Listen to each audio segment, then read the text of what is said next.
നമസ്കാരം. ഷെക്കേന ബിഗ് ഡിബേറ്റിലേക്ക് എല്ലാ പ്രിയപ്പെട്ട പ്രേക്ഷകർക്കും സ്വാഗതം. എങ്ങോട്ടാണ് നമ്മുടെ കേരളത്തിന്റെ പോക്ക്? കഴിഞ്ഞ ഒരാഴ്ച തന്നെ ഈ മൈനറുകൾ ഗുണ്ടകളായി മാറുന്ന വളരെ ദാരുണമായിട്ടുള്ള 3 സംഭവങ്ങളാണ് കേരളത്തിന്റെ വിവിധ ഭാഗങ്ങളിൽ അരങ്ങേറിയത്.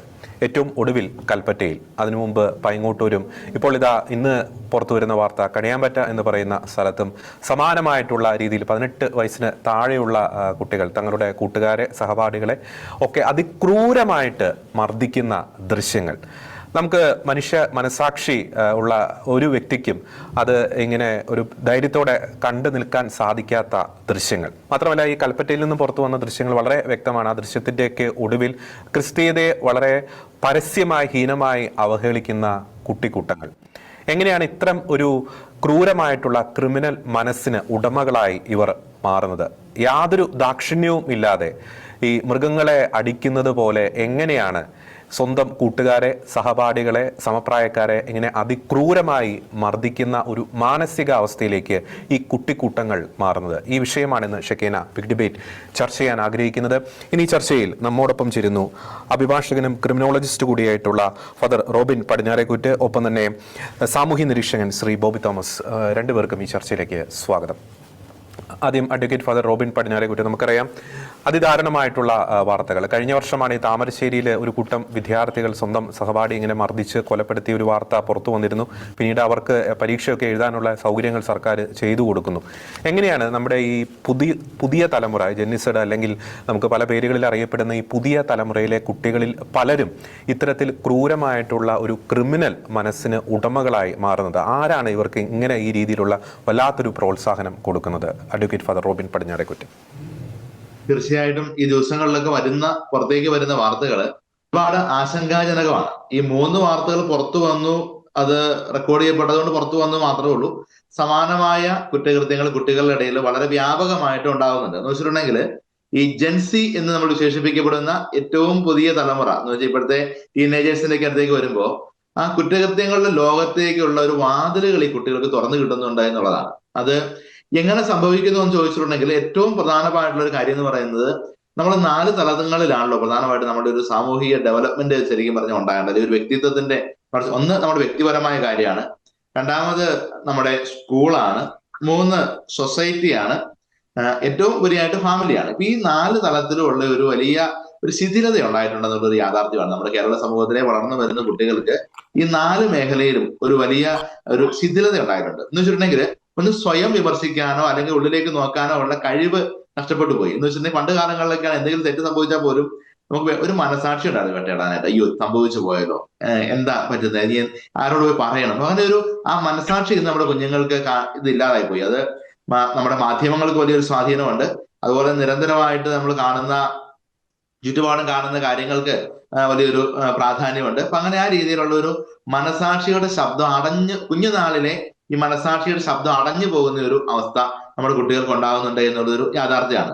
തന്നെയല്ല, കാരണം ഈ കുട്ടികൾ കാണുന്നതെല്ലാം ഇതിങ്ങനെയാണ്. ഇപ്പം സോഷ്യൽ മീഡിയയിൽ എടുത്തു കഴിഞ്ഞാലും അതുപോലെ തന്നെ നമ്മുടെ മാധ്യമങ്ങളിൽ ആണെങ്കിലും ചുറ്റുപാടേക്ക് നോക്കിയാൽ പോലും അങ്ങനെ കാണുന്ന ഇങ്ങനെയുള്ള കുറ്റകൃത്യങ്ങൾ ഒരുപാട് പ്രോത്സാഹിപ്പിക്കപ്പെടുന്നു. അടുത്ത കാലത്തുണ്ടായ പല സിനിമകളുടെ ഡെവലപ്മെന്റുകളുണ്ട്. ഇങ്ങനെയൊക്കെയുള്ള അതുപോലെ തന്നെ വസ്ത്രധാരണത്തിലേക്ക് മൊത്തത്തിലുള്ള ക്രൂവൽറ്റി എല്ലാ മേഖലയിലും കുട്ടികളുടെ ഇടയിലേക്ക് വരുവാണ്. ഇപ്പം മുടി നീട്ടുന്നതൊക്കെ വലിയ മാരകമായ തെറ്റാണെന്ന് ചോദിച്ചാൽ അതിൽ തന്നെ തെറ്റല്ല, പക്ഷെ അത് പലതിന്റെയും ചില ഇൻഡിക്കേഷൻസ് ഒക്കെ ആയിട്ട് മാറുന്നുണ്ട് എന്നുള്ള ഒരു യാഥാർത്ഥ്യമാണ്. അപ്പം ആ മനസാക്ഷിയുടെ ശബ്ദം ഇല്ലാതായി പോകുന്നു. അതുപോലെ ഇന്ന് ഫാമിലിയിൽ ഇന്ന് കുട്ടികൾക്ക് മാതാപിതാക്കന്മാരും സഹോദരങ്ങളും ഒക്കെ ആയിട്ടുള്ള ഒരു ബോണ്ട് ഇല്ലാതാകുന്ന ഒരു അവസ്ഥ ഉണ്ടാകുന്നുണ്ട്. അതായത് പണ്ടൊക്കെ ഉള്ള ആളുകൾക്ക് മുമ്പിലേക്ക് ഒരുപാട് സാധ്യതകൾ മുമ്പിലുള്ളപ്പോഴും എന്തുകൊണ്ടാണ് വേണ്ടാതിരുന്നത്? വീട്ടില് അപ്പനറിയും, അമ്മയറിയും, വീട്ടിൽ വഴക്ക് പറയും, വീട്ടില് ബുദ്ധിമുട്ടുണ്ട്. ആ ഒരു സാധനം ഇന്ന് ഇല്ലാണ്ടായി പോകുന്നു. അതായത് കുട്ടികൾ എനിക്ക് എന്തും ആകാന്നുള്ളൊരു അവസ്ഥയിലേക്ക് കുട്ടികൾ ഇന്ന് പോകുന്നു. അതുപോലെ തന്നെ മാതാപിതാക്കന്മാർക്ക് ശരിക്കും പറഞ്ഞു കഴിഞ്ഞാൽ കുട്ടികളെ ഇന്ന് പേടിയാണ്. നമ്മുടെ നിയമങ്ങൾ അങ്ങനെ ആക്കി വെച്ചിട്ടുള്ള ഒരു യാഥാർത്ഥ്യമാണ്. കുട്ടികൾ ശരിക്കും പറഞ്ഞാൽ അന്ന് പേടിയാണ്. നന്നായിട്ടൊന്ന് വഴക്ക് പറയാനോ ശിക്ഷിക്കാനോ ഒക്കെ മാതാപിതാക്കന്മാർക്ക് പേടിയാണ്. നമ്മുടെ മുമ്പിൽ കൗൺസിലിങ്ങിനൊക്കെ ആയിട്ട് വന്നിരിക്കുന്ന കാരണവന്മാരോട് ഇതൊക്കെ ഇപ്പോഴാണോ തിരുത്തുന്നത്, കുറച്ചുകൂടെ മുമ്പ് തിരുത്താൻ പാടില്ലായിരുന്നു എന്ന് ചോദിക്കുമ്പോൾ പലരും ഒരു സങ്കടത്തോടെ പറയുന്നത്, അച്ഛാ അവനൊക്കെ വല്ലതൊക്കെ ചെയ്താൽ എന്നാ ചെയ്യും, അല്ല ഇവളൊക്കെ വല്ലതൊക്കെ ചെയ്താൽ എന്നാ ചെയ്യും, പോയില്ലേ എന്ന് ചോദിച്ചുകൊണ്ട് ഇരിക്കുന്നൊരവസ്ഥ. അതല്ലെങ്കിൽ കുട്ടികൾ പോലും ഇന്ന് ഞാൻ നേരെ പോലീസിനെ വിളിക്കുമെന്ന് പറയുന്ന ഒരു അവസ്ഥയിലേക്ക്. ഇതൊക്കെ നല്ലതാ, പക്ഷെ അത് ഒരു ആരോഗ്യകരമായ ഒരു പ്രവണതയല്ല നമ്മുടെ സമൂഹത്തിലേക്കുള്ള. ശരിക്കും നിയമത്തിന്റെ കണ്ണുകളിലൂടെ നോക്കുമ്പോൾ കുട്ടികൾക്ക് ബുദ്ധിമുട്ടുണ്ടാകുന്നു, അവൻ നേരെ പോലീസിനെ വിളിക്കുന്നു, പോലീസ് വരുന്നു, ഇതൊക്കെ വേണമെങ്കിൽ നമുക്ക് ന്യായീകരിക്കാൻ പറ്റുമായിരിക്കും. പക്ഷെ പ്രായോഗിക തലത്തിലേക്ക് വരുമ്പോൾ ഇതൊന്നും നല്ല പ്രവണതകളല്ല. അപ്പൊ എങ്ങനെയൊക്കെയോ കുട്ടികൾക്കിടയിൽ മാതാപിതാക്കന്മാരും മക്കളും തമ്മിലുള്ള ചില ബോണ്ടുകൾ നഷ്ടപ്പെട്ടു പോകുന്നു. ഈ അധ്യാപകരെ സംബന്ധിച്ചിടത്തോളം ഇത് തന്നെയാണ് അവസ്ഥ കേട്ടോ. പല അധ്യാപകരും വളരെ വേദനയോടുകൂടി തന്നെ പറയുന്ന വേറൊരു ഒരു യാഥാർത്ഥ്യമുണ്ട്. അതായത് അധ്യാപകർ പലരും പറയുന്ന ഒരു കൊച്ചിനെ വഴക്ക് പറഞ്ഞ, കൊച്ചിനെ വന്ന് തല്ലിക്കഴിഞ്ഞാൽ എന്താണ് സംഭവിക്കാൻ പോകുന്നത് എന്ന് പിന്നെ പറയാൻ പറ്റാത്തൊരവസ്ഥ. അതുകൊണ്ട് ഈ പേരൻസ് ആയിട്ടാണെങ്കിലും അതുപോലെ തന്നെ അധ്യാപകരായിട്ടാണെങ്കിലും ഉള്ള ആ ഒരു ബോണ്ട് നഷ്ടപ്പെട്ടു പോകുന്നു. പിന്നെ സമൂഹ ജീവിതം എന്ന് പറയുന്ന ഒരു കാര്യം ഇന്ന് ഇല്ലാതായിക്കൊണ്ടിരിക്കുമല്ലേ. അതൊരു പ്രധാനപ്പെട്ട കാരണം. അതായത് കുട്ടികൾ രാവിലെ നല്ല രീതിയിൽ പാക്ക് ചെയ്ത് കൊച്ചിനെ സ്കൂൾ ബസ്സിലേക്ക് എടുത്തു വെക്കുന്നു. സ്കൂൾ ബസ്സിൽ കൊച്ചു വെയിലും മഴയും കൊള്ളാണ്ട് സ്കൂളിൽ പോകുന്നു. അവിടെ കൊച്ചിനെ കാത്തു നിൽക്കുന്നു. ക്ലാസ് കഴിഞ്ഞ് കൊച്ചിനെ നേരെ ഇങ്ങോട്ട് കൊണ്ടുവരുന്നു. അപ്പൊ ചുറ്റുപാടുള്ള മനുഷ്യന്റെ കഷ്ടപ്പാടോ വേദനയോ അതുപോലെ തന്നെ ഞെരുക്കങ്ങളോ ഒന്നും പിള്ളേർ അറിയുന്നില്ല. അപ്പൊ അതുകൊണ്ട് തന്നെ ആ ഒരു മൊത്തത്തിലുള്ള ഒരു പേരൻസ്, ടീച്ചേഴ്സ്, അങ്ങനെയുള്ള ഒരു വലിയ ബോണ്ട് തീർച്ചയായിട്ടും ഈ കുട്ടികൾക്കിടയിൽ നഷ്ടപ്പെട്ടു പോകുന്നു എന്നുള്ളൊരു വലിയ യാഥാർത്ഥ്യമാണ്. മൂന്നാമതായിട്ട് നമ്മുടെ സ്കൂള് നമുക്ക് പ്രധാനപ്പെട്ട ഒരു ഘടകമായിട്ട് ഇത് മാറുന്നുണ്ട്. എന്തുകൊണ്ടൊക്കെയോ അടുത്ത കാലത്ത് നോക്കി നമ്മുടെ മലയാളത്തിലേക്ക് വരുമ്പോ അല്ലെ കേരളത്തിലേക്ക് വരുമ്പോ നമ്മുടെ സ്കൂളുകൾ ഇന്ന് പലപ്പോഴും വിവാദങ്ങളുടെ ഇടങ്ങളായിട്ട് മാറുന്നുണ്ട്. ഇപ്പൊ പരിപാവനമായിരുന്ന സ്കൂളുകൾ മറ്റു പല ലക്ഷ്യങ്ങൾക്ക് വേണ്ടിയിട്ട് ഉപയോഗിക്കപ്പെടുമ്പോൾ അധ്യാപകരും മാനേജ്മെന്റും ഒക്കെ വേറൊരു കാഴ്ചപ്പാടില് അവിടെ അവതരിപ്പിക്കപ്പെടുമ്പോൾ ഈ കുട്ടികളുടെ ഡെവലപ്മെന്റില് അധ്യാപകർക്കൊന്നും ചെയ്യാൻ പറ്റാത്തൊരവസ്ഥ ഇന്ന് ഉണ്ടാകുന്നുണ്ട്. ഇവര് കേവലമായിട്ട് ഒരു AI ടീച്ചർമാരാണ്, പഠിപ്പിക്കാൻ പറയുന്ന കാര്യങ്ങൾ പഠിപ്പിച്ചു കൊടുക്കുന്നു എന്നുള്ളതല്ലാതെ ആ കൊച്ചിനെ പേഴ്സണലായിട്ട് അറിയാനായിട്ട് കഴിയുന്നില്ല. അത് അധ്യാപകരുടെ ഭാഗത്തും തെറ്റുണ്ട്, സമൂഹത്തിന്റെ ഭാഗത്തും തെറ്റുണ്ട്, അതുപോലെ തന്നെ നമ്മുടെ ഒരു സമൂഹ വ്യവസ്ഥയുടെ ഭാഗത്തും തെറ്റുണ്ട്. നേരത്തെ എന്നൊക്കെ പറഞ്ഞാൽ ഓരോ കൊച്ചിനെയും അധ്യാപകർക്ക് വളരെ വ്യക്തിപരമായിട്ട് അറിയായിരുന്നു. അതുപോലെ തന്നെ ഒരു അധ്യാപകന്റെ മുഖത്തേക്ക് നോക്കുമ്പോൾ ആ കൊച്ചിന്റെ പരിശീലനം, അവൻ ഉപദേശം കൊണ്ടൊന്നുമല്ല, അധ്യാപകന്റെ മുഖത്തേക്ക് നോക്കുമ്പോൾ ആ കൊച്ചിന്റെ പരിശീലനം അവിടെ നടക്കുന്നുണ്ടായിരുന്നു. ഇന്ന് ആ സംഭവം ഇന്ന് ഇല്ലാതായിക്കൊണ്ടിരിക്കുന്ന അവസ്ഥയാണ്. അത് സ്കൂളും പള്ളിയും ഒക്കെ പ്രധാനപ്പെട്ട കേട്ടോ. അത് പള്ളിയും അതുപോലെ മറ്റെല്ലാ റിലീജിയസ് സംവിധാനങ്ങളും ഒക്കെ ഇതിനകത്തേക്കൂടെ പ്രധാനപ്പെട്ട കാര്യമാണ്. അപ്പൊ അങ്ങനെയുള്ള കാര്യങ്ങളിലൊക്കെ ഉണ്ടാകുന്ന വലിയ തകർച്ച. സമൂഹത്തിലേക്ക് വരുമ്പോൾ സമൂഹത്തിന്റെ ശരി തെറ്റുകള് ഇന്ന് ഓരോ ചില കാര്യങ്ങൾ തെറ്റായിരിക്കേണ്ട കാര്യങ്ങളിൽ നിന്ന് അതിനെ പോലും ന്യായീകരിക്കുന്ന അവസ്ഥയിലേക്ക് സമൂഹം മാറുന്നത്, സമൂഹത്തിന്റെ മാനസിക നില രോഗാതുരമായി മാറുന്ന ഒരു അവസ്ഥ ഉണ്ടാകുന്നുണ്ട്. അപ്പൊ അങ്ങനെയൊക്കെയുള്ള ഒരു മൊത്തത്തിലുണ്ടായിരിക്കുന്ന ഒരു വലിയ ഒരു മൂല്യച്യുതി നമുക്ക് സമൂഹത്തില് അതെല്ലാ മേഖലയിലും, അത് വ്യക്തിപരമായ ജീവിതത്തിലുണ്ട്, കുടുംബത്തിലുണ്ട്, സ്കൂളിലുണ്ട്, സമൂഹത്തിലുണ്ട്, മതപരമായ ഇടങ്ങളിലുണ്ട്. എല്ലാ ഇടങ്ങളിലും അത്തരത്തിലുള്ള കാര്യങ്ങളിലേക്ക് പോലും ഇത് ഇല്ലാതായി പോകുന്ന ഒരു അവസ്ഥ ഉണ്ടാകുന്നുണ്ട്. അപ്പൊ അങ്ങനെ ഈ മൂല്യച്യുതി നമ്മുടെ സമൂഹത്തെ ബാധിച്ചിരിക്കുന്നത് വളരെ ആശങ്കയോടുകൂടെ തന്നെ വേണം കാണാനായിട്ട്. അതായത് കുട്ടികളെ ഇന്ന് ഫോർമേഷൻ എന്ന് പറയുന്ന ടീച്ചിങ് നടക്കുന്നുള്ളൂ. അതായത് സ്റ്റഡി നടക്കുന്നുണ്ട്, ടീച്ചിങ് നടക്കുന്നുണ്ട്, പക്ഷെ ഫോർമേഷൻ നടക്കുന്നില്ല. അങ്ങനെ വന്നു കഴിയുമ്പോൾ കുട്ടികൾക്ക് വളരാനായിട്ട് കഴിയാത്തൊരവസ്ഥയിലേക്ക് പോകുന്നു. അവരൊരു ഇന്റലക്ച്വൽ തലത്തിൽ മാത്രം വളരുന്നു. ഒരു സോഷ്യോളജിക്കൽ ആസ്പെക്റ്റിലോ അതുപോലെ തന്നെ ഒരു പേഴ്സൺ എന്ന രീതിയിലോ അവർക്കൊരു സമഗ്ര വ്യക്തിത്വത്തിലേക്ക്, ഒരു നല്ല പേഴ്സണാലിറ്റിയിലേക്ക് കുഞ്ഞുങ്ങൾക്ക് വളരാൻ പറ്റാത്തൊരവസ്ഥ ഒരു സാമൂഹിക വ്യവസ്ഥിതി ഇന്ന് ഇവിടെ നിൽക്കുന്നു. ഒപ്പം നമ്മുടെ മാധ്യമങ്ങൾ തുറന്നു വെച്ചിരിക്കുന്ന അന്ധകാരത്തിന്റെ ഒരു ലോകവും നമുക്കൊരു വലിയ കാരണമായിട്ടാണ് നമുക്ക് വിലയിരുത്താനായിട്ട് തോന്നുന്നത്. ആദ്യഘട്ടത്തിൽ നമുക്ക് ഈ ഒരു തലത്തിൽ നിന്നുകൊണ്ട് വേണം നമുക്ക് ഇതിനെ ഒന്ന് മനസ്സിലാക്കാനായിട്ടെന്നാണ് എനിക്ക് തോന്നുന്നത്. ഞാൻ ശ്രീ ബോബിയിലേക്ക് വന്നു കഴിയുമ്പോൾ നമുക്കറിയാം ഇതിൻ്റെ ഒരു ആസ്പെക്റ്റ് അച്ഛൻ ഡിസ്കസ് ചെയ്തു. പക്ഷേ ഇത്തരം സംഭവങ്ങൾ ഏറ്റവും ഒടുവിൽ ഇപ്പോൾ കൽപ്പറ്റയിൽ നടന്ന സംഭവം തന്നെ, അതിൻ്റെ അകത്ത് ആ വീഡിയോയുടെ ഏറ്റവും ലാസ്റ്റ് പോർഷനിലേക്ക് നമ്മൾ എത്തുമ്പോൾ ഈ ആക്രമിക്കുന്ന കുട്ടികൾ പറയുന്ന ചില വാക്കുകളുണ്ട്. ഹല്ലേലൂയ, യേശുക്രിസ്തുവിൻ്റെ പുത്രനായ ഞാൻ എന്ന് വളരെ അപഹാസ്യമായ രീതിയിൽ പറഞ്ഞുകൊണ്ടാണ് ഈ പറയുന്ന മർദ്ദനമേൽക്കുന്ന കുട്ടിയെ മർദ്ദിക്കുന്നത്. പിന്നെ 3 പ്രാവശ്യം കറങ്ങി തല്ലിയില്ലെങ്കിൽ ഈശോ എന്നെ കൊല്ലുമെന്നും പറഞ്ഞുകൊണ്ട് ഇങ്ങനെ മർദ്ദിക്കുന്ന ചില ദൃശ്യങ്ങൾ നമുക്കറിയാം. ഈ ഒരു പാറ്റേൺ അടുത്ത കാലത്തായി പല സംഭവങ്ങളിലും ഇങ്ങനെ ആവർത്തിക്കുന്നുണ്ട്. ഈ പൂഞ്ഞാറ് നമുക്കറിയാം, പ്രതികളായിട്ടുള്ളവർ പലരും മൈനറുകളായിരുന്നു, അതായത് 18 വയസ്സ് താഴെയുള്ള കുട്ടികളായിരുന്നു. മാത്രമല്ല അതിനു മുമ്പ് പല സമാനമായിട്ടുള്ള സംഭവങ്ങളിലും ഈ നമുക്കറിയാം നമ്മുടെ ഈ കുരിശടികൾ അല്ലെങ്കിൽ ഈ കുരിശിന്റെ മുകളിൽ കയറി ഫോട്ടോ എടുക്കുന്നു, അതിനെ അവഹേളിക്കുന്ന പല സംഭവങ്ങളും മലയോര മേഖലയിലൊക്കെ നമുക്ക് കണ്ടിട്ടുണ്ട്. അതിൻ്റെ അകത്തും പ്രതികളായി മാറുന്നത് ഈ 18 വയസ്സ് താഴെയുള്ള കുട്ടികളാണ്. എങ്ങനെയാണ് ഈ ഒരു അക്രമത്തിന്റെ കൂടെ തന്നെ ഈ മതപരമായിട്ടുള്ള എലമെന്റും ഇവരുടെ മനസ്സിലേക്ക് കടന്നു വരുന്നത്? ശ്രീ ബോബി തോമസ്. പ്രധാനപ്പെട്ട ഒരു കാര്യമാണ്. നമ്മൾ ഈ ചർച്ചയെ നമ്മൾ രൂപപ്പെടുത്തുന്നത് എനിക്ക് തോന്നുന്നത് ഇത് മതപരമായ ഒരു ചർച്ചയല്ല, ഇത് രാഷ്ട്രീയപരമായ ഒരു ചർച്ചയുമല്ല. യഥാർത്ഥത്തിൽ നമ്മൾ മനസ്സിലാക്കുന്നത് കുട്ടികളുടെ മനുഷ്യാവകാശത്തെ പറ്റിയുള്ള ഒരു ചർച്ചയാണ് നമ്മളിപ്പോൾ നടത്തുന്നത്. നമ്മളിപ്പം കഴിഞ്ഞ ദിവസം കണ്ട 2 വീഡിയോകളിലാണെങ്കിലും ഒരു കുട്ടിയെ സംഘം ചേർന്ന് മർദ്ദിക്കപ്പെടുന്ന ഒരു കുട്ടിക്ക് ഉണ്ടാകുന്ന മാനുഷികമായ പ്രശ്നങ്ങൾ, സാമൂഹ്യമായ പ്രശ്നങ്ങൾ അവനെ ദീർഘകാലം വേട്ടയാടപ്പെടുന്നതാണ്.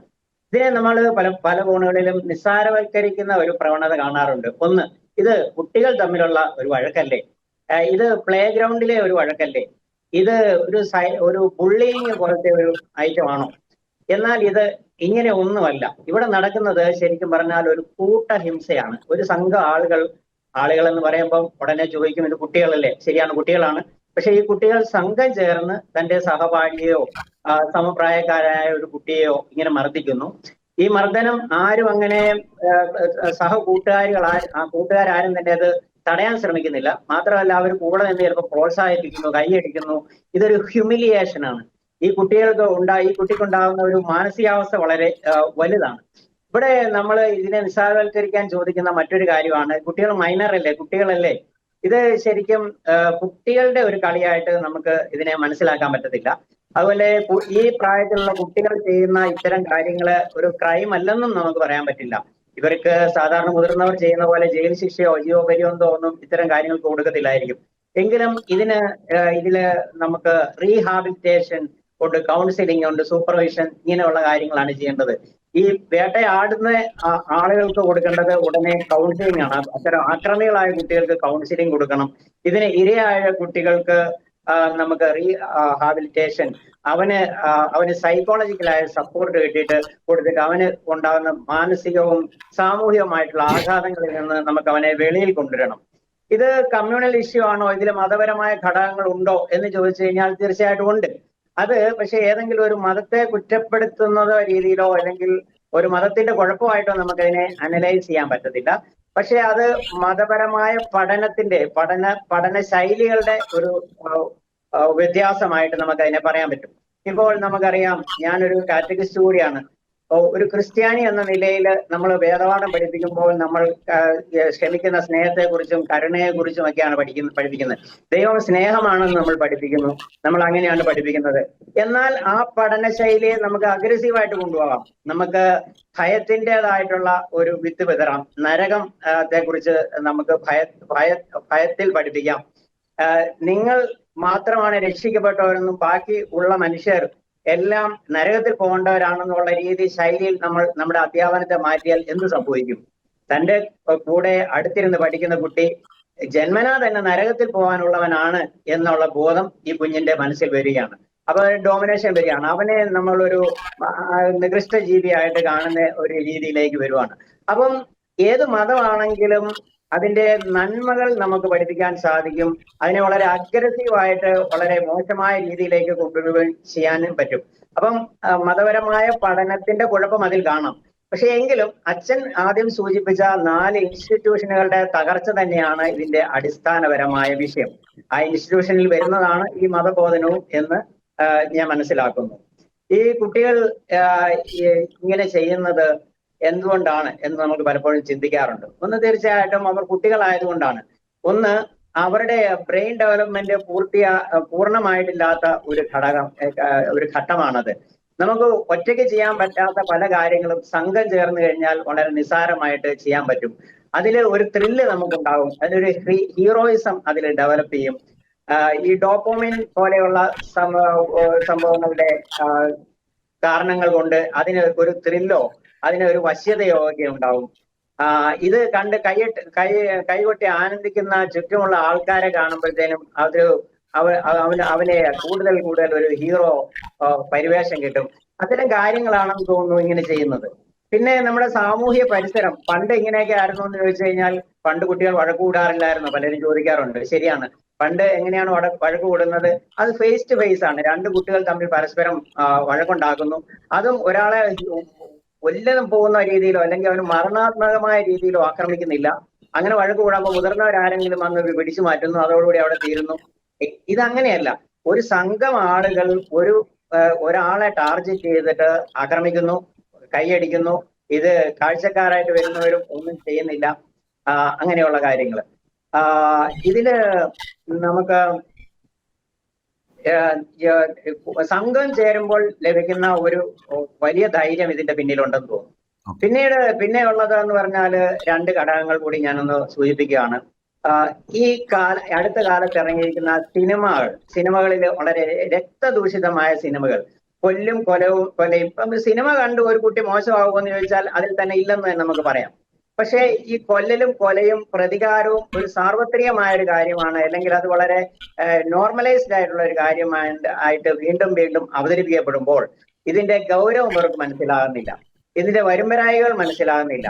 അത് അവരുടെ പ്രായത്തിന്റെയും കൂടെ പ്രത്യേകതയാണ്. ആ പ്രത്യേകതകൾ ഈ കുഴപ്പങ്ങളിലേക്ക് വരുന്നു. ലഹരിയുടെ സ്വാധീനം നമ്മുടെ കുട്ടികളിൽ വളരെ അധികമായിട്ട് ഉണ്ട് എന്ന് നമ്മൾ മനസ്സിലാക്കിയിട്ടുണ്ട്. ലഹരിയിലായിരിക്കുമ്പോൾ എന്താണ് സംഭവിക്കുന്നത്? എമ്പതി നഷ്ടപ്പെടും. നമുക്ക് ചെയ്യാനുള്ള ഒരു കുറ്റകൃത്യം ചെയ്യാനുള്ള മടി, അല്ലെങ്കിൽ അത് ഇല്ലാതെയാകും. ആ കുറ്റകൃത്യത്തിൽ ആനന്ദിക്കാനുള്ള ഒരു മനസ്ഥിതി ഉണ്ടാവും.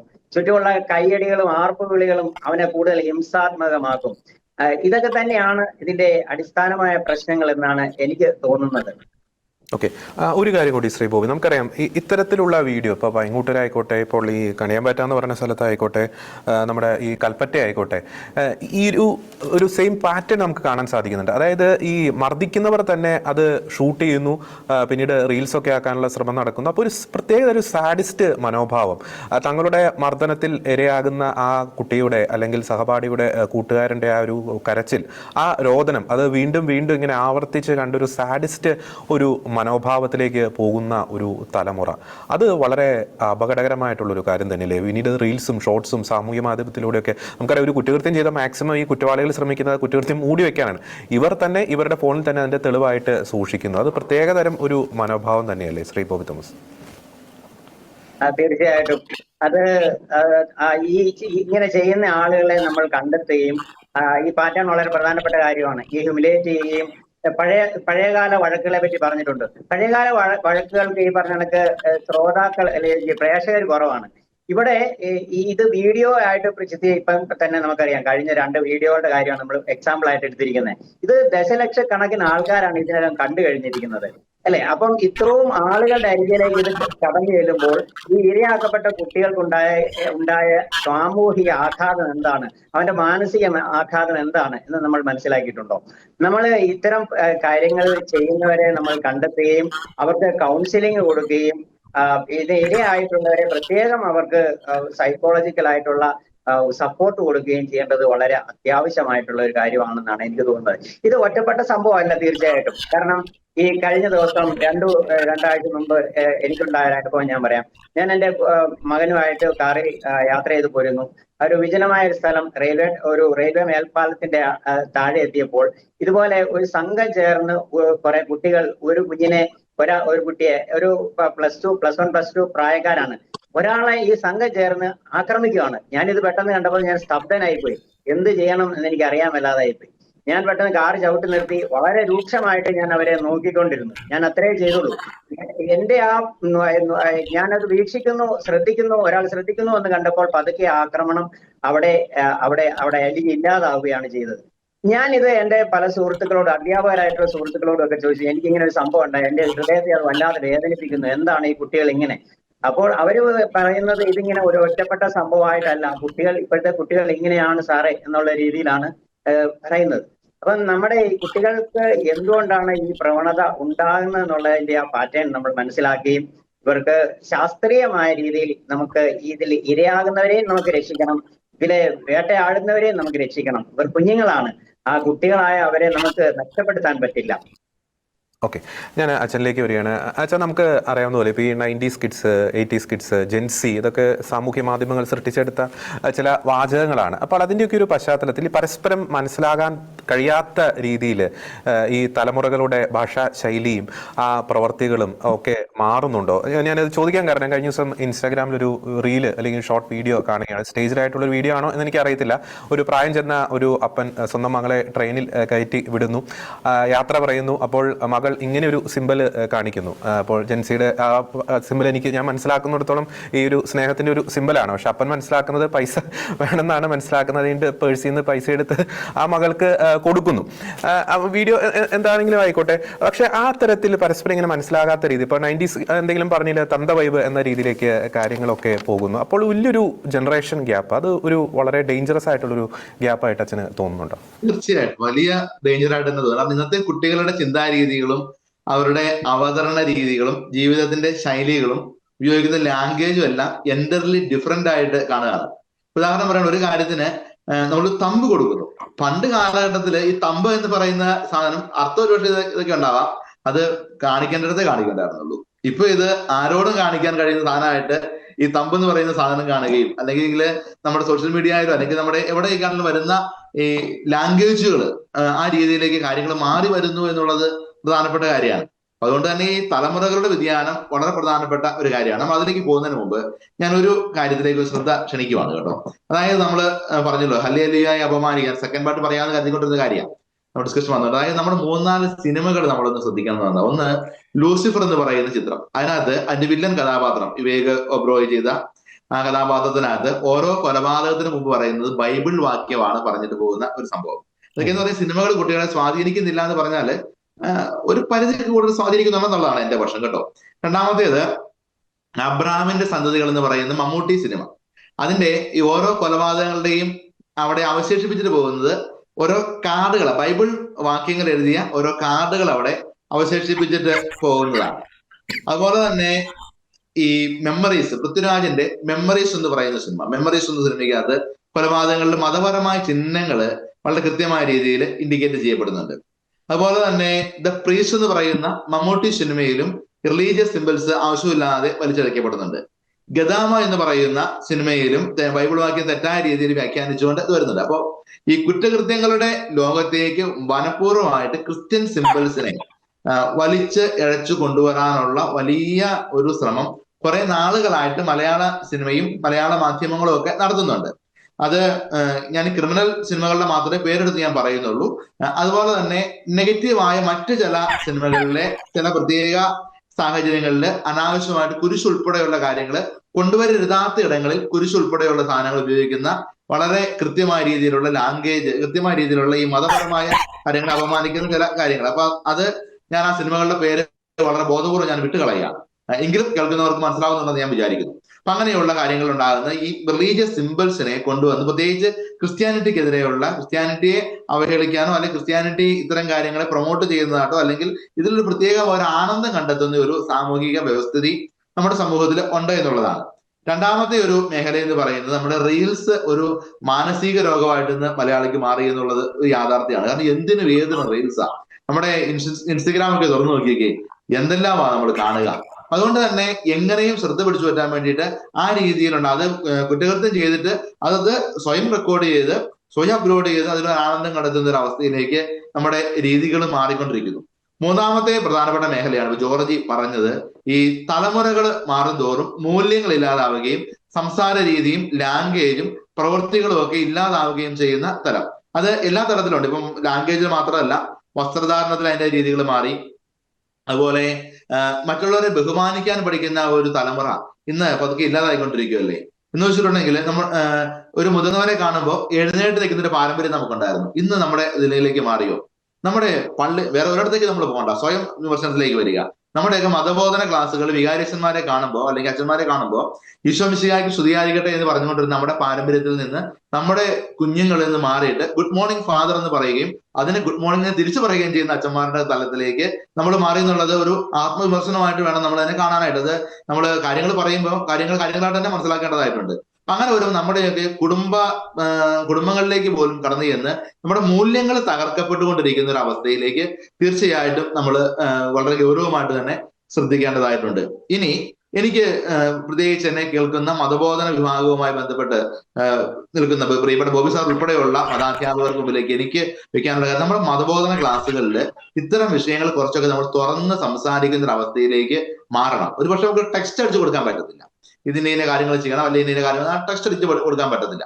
പക്ഷേ നമ്മുടെ മതബോധനത്തിനകത്ത് കൊണ്ടുവരേണ്ട എന്ന് വെച്ചാൽ കാലഘട്ടത്തിൽ ഈശോ പറഞ്ഞില്ലേ, കാലഘട്ടത്തിന്റെ വ്യാഖ്യാനങ്ങളെ വായിക്കണമെന്ന് പറയുന്നത് പോലെ ഈ പുതിയ കാലഘട്ടത്തിന്റെ വ്യാഖ്യാനങ്ങളെ നമുക്ക് വായിക്കുകയും മനസ്സിലാക്കുകയും ഒക്കെ ചെയ്യുകയും അതുപോലെ തന്നെ കുട്ടികളുടെ പരിശീലനം, അത് ശരിക്കും മതബോധനം ഒരു മതപഠനമല്ല, അതൊരു പരിശീലനമായിട്ട് മാറുക എന്നുള്ളതാണ്. മറ്റു ചില വിഭാഗങ്ങളിലൊക്കെ ഈ മതപരിശീലനം എന്ന് പറയുന്നത് വേറെ ഒരു നല്ലതല്ലാത്ത ചില തലങ്ങളിലേക്ക് മാറിപ്പോയതും ഇതിനകത്തൊരു പറയപ്പെടാതെ പോകുന്ന ഒരു കാരണമായിട്ട് തന്നെ മനസ്സിലാക്കേണ്ടതുണ്ട്.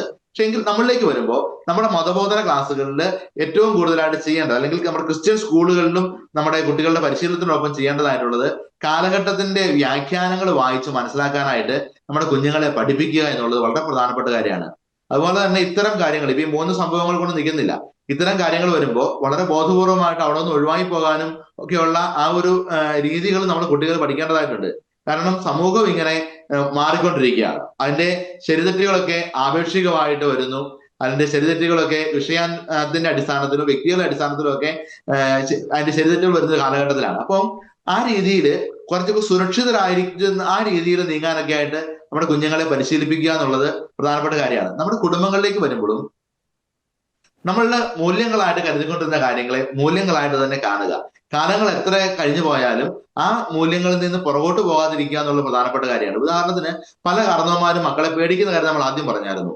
എന്തുകൊണ്ടാണ് മാതാപിതാക്കന്മാർ മക്കളെ പേടിക്കേണ്ട അവസ്ഥയിലേക്ക് വരിക? അവർക്കുണ്ടായത് ഒരു ആത്മീയമായ ഒരു അധികാരമുണ്ട്. ആ ഒരു ആത്മീയമായ ഒരു അധികാരം ഇന്ന് ഇല്ലാതായിക്കൊണ്ടിരിക്കുകയാണ്. എന്ന് വെച്ച് കഴിഞ്ഞാൽ നമ്മുടെ ചില പാരമ്പര്യങ്ങളിൽ ഉണ്ടായിരുന്ന കുരിശുവരെയും സ്തുതിചൊല്ലലും മാതാപിതാക്കന്മാർ മക്കൾക്ക് വേണ്ടി പ്രാർത്ഥിക്കുന്ന രീതി, അങ്ങനെയുള്ള പലതൊക്കെ ഇല്ലാതായി കഴിഞ്ഞപ്പോൾ നമ്മളുടെ ആ ബോണ്ട് പലപ്പോഴും ഇല്ലാതായി പോകും. ഇത് ക്രിസ്ത്യൻ കുടുംബങ്ങളിൽ മാത്രമല്ല, എല്ലാ ഇടങ്ങളിലും സംഭവിച്ചുകൊണ്ടിരുന്ന കാര്യമാണ്. അപ്പൊ അത്തരം ചില മൂല്യങ്ങളിലേക്ക് തിരിച്ചു നടക്കുവാനായിട്ട് ഒരുങ്ങുക എന്നുള്ളത് പ്രധാനപ്പെട്ട കാര്യമാണ്. ഇന്നത്തെ കാലഘട്ടത്തില് കുട്ടികളുടെ ഒരു പരിശീലനം, അതൊരു ഫോർമേഷൻ കൂടി നമ്മുടെ വിദ്യാലയങ്ങളിലൂടെ നടക്കുകയും ആ രീതിയിൽ മുമ്പോട്ട് പോവുകയും ചെയ്യുക. അതുപോലെ തന്നെ പ്രശ്നക്കാരായിരിക്കുന്ന കുട്ടികളെ അവർക്ക് സാറ് പറഞ്ഞ പോലെ തന്നെ അവരെ തള്ളിക്കളയുക എന്നുള്ളതല്ല, അവരെ ശരിക്കും നമുക്ക് ട്രെയിൻ ചെയ്ത് എടുപ്പിക്കാനായിട്ട് പറ്റും. ഉദാഹരണത്തിന് ഇപ്പൊ ഒരു കേസായി കഴിഞ്ഞാൽ പോലും കുട്ടികൾക്ക് വലിയ ഭീകരമായ ശിക്ഷയൊന്നും വരാൻ വേണ്ടി പോകുന്നില്ല. നമ്മുടെ ജുവനൈൽ ഹോമുകളിലേക്കൊക്കെയാണ് ഈ കുട്ടികൾ ഒരുപക്ഷെ പോകുന്നത്.